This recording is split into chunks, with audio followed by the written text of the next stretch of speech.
오늘 소개해드릴 이 사건은 어쩌면 이게 정말 현실에서 있었던 일이라고?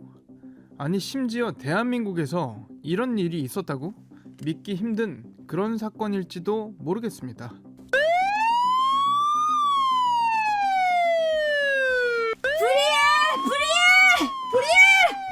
선생님!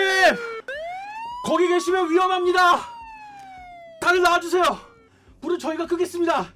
자정이 막 지났을 무렵 부천의 한 비디오 가게에서 불이 났다는 신고가 접수됐습니다. 소방대원들이 급히 출동했고 다행히 화재는 신속히 진압됐죠. 불은 다 껐고 안에 사람 있었다는 얘기는 못 들었는데 확인해봤어? 지금 확인 중인데 저거 뭐지? 이게 뭐야? 왜 그래? 현장을 살피던 소방대원들 눈에 들어온 건 다름 아닌 한 남성의 시신이었습니다. 여기까지 듣는다면 화재를 채 피하지 못한 피해자 아니었을까 생각하실 수 있겠지만 현장에서 발견된 시신의 형태는 절대 화재 현장에서 나올 수 없는 형태였죠. 온몸이 붕대와 테이프로 감겨 마치 미라 같았고 바닥은 피로 흥건했습니다. 참, 이거 사람 죽여놓고 불 질렀구만. 살인이네. 경찰은 수사 끝에 유령 용의자를 한 명 특정했는데 그 용의자의 입에서 나온 말이 황당하기 짝이 없었죠. 왜 그랬어? 왜 죽였어? 제가 때린 건 맞는데 서로 합의하에 그랬습니다. 보험금을 타려면 머리를 다쳐야 한다고 저보고 때리라고 해서. 참네. 그 말을 믿으라고? 증거 있어요. 비디오. 그 과정을 모두 비디오로 찍었습니다. 그는 고인이 보험금을 위해 폭행을 시켰다 주장하며 그 과정을 담은 증거 영상이 있다 밝혔습니다. 그리고 정말 놀랍게도 실제 비디오가 존재했죠. 그런데 문제는 비디오에 담긴 내용이었습니다. 형님, 조금만 참아요. 아프지 않게 빨리 끝낼게요. 에휴, 숨 막혀. 얼른 해. 잠시만요. 내가 누군 줄 아느냐? 난 3000살 먹은 악마다. 수천 년 전부터 널 응징하기 위해 기다렸다. 뭐야? 왜 해? 그날 부천의 그 비디오 가게에선 도대체 무슨 일이 있었던 걸까요? 오늘 사건 엑스파일에서 이 사건 자세히 살펴보겠습니다.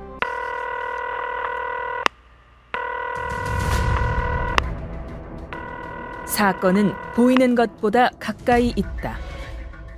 이원화 변호사의 사건 엑스파일.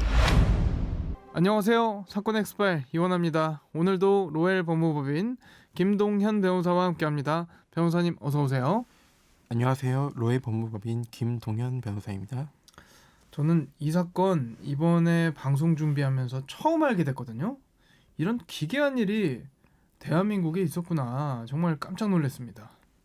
네, 이 사건은 정말 믿기 힘든 충격적인 사건인데요.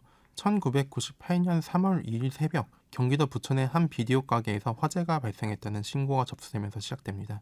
119 신고를 받고 출동한 소방대원들이 급히 현장에 도착해 불을 진압했습니다. 다친 사람은 없었나요? 안타깝게도 화재 현장에서 한 명의 시신이 발견되었습니다. 바로 그 비디오 가게 주인이었던 30대 남성 김모 씨였습니다. 가게에 남아있다가 미처 불을 피하지 못했던 모양이로군요. 불을 피하지 못했던 것은 맞지만 우리 예상과는 전혀 다른 형태로 발견되었습니다. 단순히 화재로 인한 사망이라고 보기에는 시신의 상태가 매우 참혹하고 기이했습니다. 어떻게 기이했다는 거죠? 시신은 마치 영화에 나오는 미이라처럼 온몸이 붕대와 테이프로 꽁꽁 묶인 상태였습니다. 외관상으로도 안면부 함몰과 전신 다발성 골절이 확인되었고 부검 결과 둔기로 무수히 구타당해 살해되었다는 사실이 밝혀졌습니다. 바닥은 피로 흥건했습니다. 이에 경찰 현장 감식반은 화재 현장에서 나올 수 없는 시신의 형태를 보고 살인사건이라고 심증을 가지고 수사를 시작했습니다. 경찰은 처음에는 피해자의 아내를 유력한 용의자로 의심했습니다. 부인과 사이가 안 좋았었나요? 피해자 김 씨가 머리에 상해를 입으면 8천만 원, 범죄 등으로 사망하면 4억 원을 받을 수 있는 생명보험에 가입되어 있었기 때문입니다. 하지만 김 씨의 아내는 남편이 생명보험에 가입했다는 사실 자체를 전혀 모르고 있었고 범행 당시 확실한 알리바이도 입증되어 혐의점이 없었습니다. 보험금을 노린 강도살인으로 보기도 어려웠습니다. 단순히 금품을 노린 강도였다면 왜 굳이 오랜 시간 동안 피해자의 몸을 붕대와 테이프로 싸매고 잔인하게 구타했는지 이해하기 어려웠고 주위에서 아무런 소리도 듣지 못했다는 점도 의문이었습니다. 더욱이 화재 진압 과정에서 물이 뿌려져 지문이나 족적 등 범인의 흔적을 발견하기 어려웠습니다. 수사는 지지부진하게 이어지다가 경찰은 피해자 주변 인물에 주목했고 마침내 유력한 용의자 한 명을 특정하게 되었습니다. 누구였죠? 그는 피해자 김 씨의 고향 후배로 몇 년 전부터 김 씨의 비디오 가게 일을 도우며 가게 주인 부부 집의 옥탑방에 살던 임모 씨였습니다. 임 씨는 처음에는 사건이 나던 시간에 혼자 잠을 자고 있었다며 범행 사실을 적극 부인했습니다. 언뜻 듣기엔 말씀해 주신 것처럼 오래 그리고 친하게 지냈던 사이이기 때문에 그렇게 잔인한 범행을 저질렀다? 이해가 잘 안 가는데 혹시 수사 과정에서 납득할 만한 정황 같은 게 나왔었나요?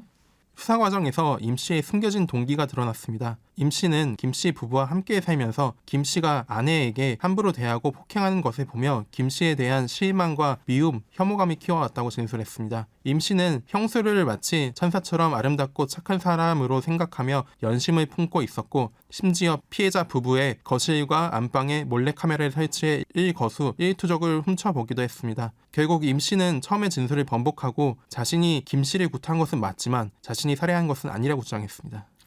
아니 그런데 애초에 폭행은 어떻게 하게 된 거죠? 이 부분이 참 놀라운데요. 임 씨의 주장에 따르면 갑자기 들이닥쳐서 폭행한 것이 아니라 사망한 비디오 가게의 주인 김 씨와 용의자 임 씨가 합의하에 폭행하기로 했다고 합니다. 비디오 가게 주인이 나 좀 때려달라 부탁이라도 했다는 건가요? 네, 그렇습니다. 임 씨의 자백에 따르면 비디오 가게 운영이 어려워 빚을 지고 생활고에 시달리던 김 씨가 후배 임 씨에게 강도를 위장해 보험금을 타낼 수 있도록 도와달라고 부탁했다고 합니다. 두 사람은 김 씨가 가입한 생명보험을 이용해 보험 사기를 계획했습니다. 머리에 상해를 입히되 생명에는 지장이 없고 후유 장애가 발생하지 않도록 하고 보험금이 성공적으로 지급되면 임 씨에게 그 3분의 1을 사례금으로 주기로 약속했습니다. 이 모든 과정을 증거로 남기기 위해 비디오로 촬영하기도 했습니다.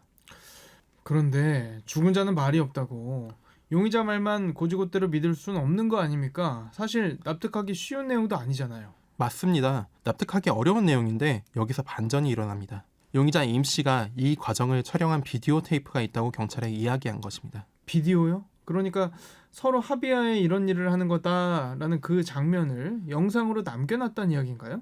네, 그렇습니다. 임 씨의 방을 압수수색하는 과정에서 실제 범행 과정이 고스란히 녹화된 비디오 테이프가 발견되었습니다. 경찰이 이 비디오를 보게 되었는데 모두 경악할 수밖에 없었습니다. 왜죠?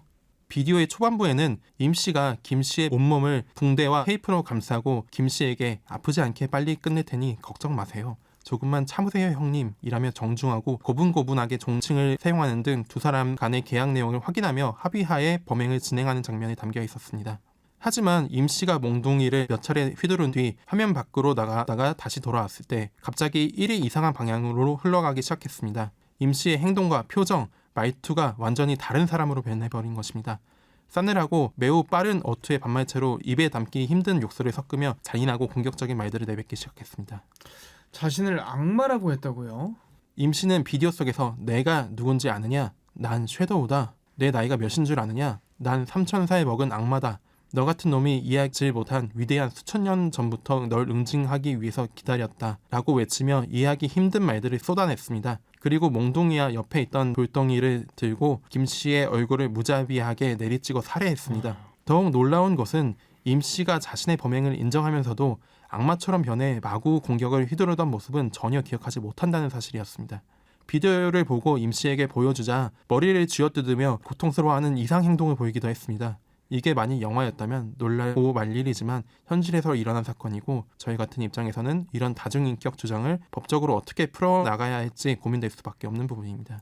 그러니까요. 무슨 빙의 같기도 하고요. 다중인격을 결국에는 주장을 하는 건데 이걸 법적으로 어떻게 풀 것인지 뭐 심신미약이라든지 더 나아가서 그 사람을 죽인 건 내가 아니다 해버리면 이걸 심신상실로까지 볼 수 있을지 이 부분이 관건이다 싶은데요.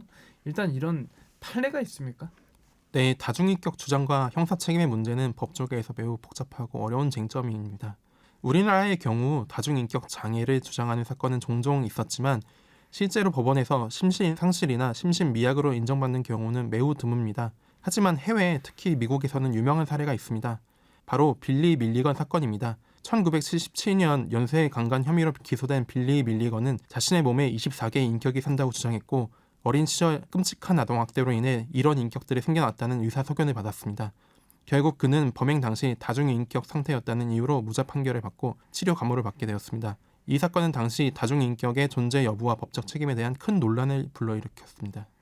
저도 기억을 더듬어 보면 살인을 해놓고 다중인격이다 주장한 케이스는 몇몇 떠오르는데 심리 분석을 해보면 실제 다중인격 장애가 아니었던 경우가 대부분이었던 것 같거든요. 네, 말씀하신 대로 한국에서는 다중인격 주장이 심리 분석 결과 거짓으로 밝혀지는 사례가 많았습니다. 대부분의 경우 다중인격 주장이 범행을 모면하기 위한 시도였을 가능성이 크다고 보아 법원에서 받아들여지지 않았음을 보여줍니다. 그런데 만약에 심리 분석 결과 진짜 다중인격이 맞다, 장애가 있다, 모든 전문가가 한 목소리를 낸다면 상황이 달라질 수도 있을까요? 만약 그렇다면 법적인 상황은 달라질 수 있습니다. 실제로 해리성 정체감 장애가 매우 심각하여 주의 인격이 범행 당시의 상황을 전혀 인지하지 못하거나 통제할 수 없었다는 것이 명확하게 입증된다면 심신상실이나 심신미약으로 판단될 여지가 있습니다. 심신상실로 인정될 경우 형사 책임 능력이 없다고 보아 무죄 판결을 받을 수 있고 심신미약으로 인정될 경우 형이 감경될 수 있습니다. 빌리 밀리건 사건의 경우처럼 법원에서 치료 감호 명령을 내리면서 사실상 처벌 대신 치료를 우선시하는 판결을 내릴 수도 있습니다. 하지만 한국에서는 이러한 전문가들의 만장일치 의견과 그에 따른 법원의 인정은 극히 이례적이고 어려운 일입니다. 자, 오늘 살펴본 이 사건의 용의자는 어땠습니까? 진짜 다중인격 장애를 갖고 있었던 건지 궁금한데 법원의 판단이 결국 어떻게 내려졌을지 이게 관건일 것 같거든요. 이 사건의 용의자 임 씨에 대해서는 전문가들의 견해가 엇갈렸습니다. 일부에서는 환청, 환시 등 망상 증세를 보이는 정신분열병이 의심된다는 의견을 냈고 어떤 전문가들은 악령이 빙의한 것 같다는 주장을 하기도 했습니다. 또한 다중인격 장애의 소견이 보인다는 주장도 있었습니다. 법원에서는 임 씨의 다중인격 주장이나 정신적 질환을 받아들이지 않았습니다. 법원은 임 씨가 처음부터 김 씨를 살해하기로 계획하고 이를 꾸민 살인 행위에 대해 고의가 있었다고 판단했습니다. 결국 임 씨는 법원에서 무기징역을 선고받았고 현재까지 교도소에서 복역 중입니다. 사건 엑스파일 오늘 저희가 준비한 내용은 여기까지입니다. 끝곡으로 다나 위너의 문라이트 섀도우 들려드리면서 이 시간 마치겠습니다. 여러분은 모두 변호받아 마땅한 사람들입니다. 사건 엑스파일 여러분 고맙습니다.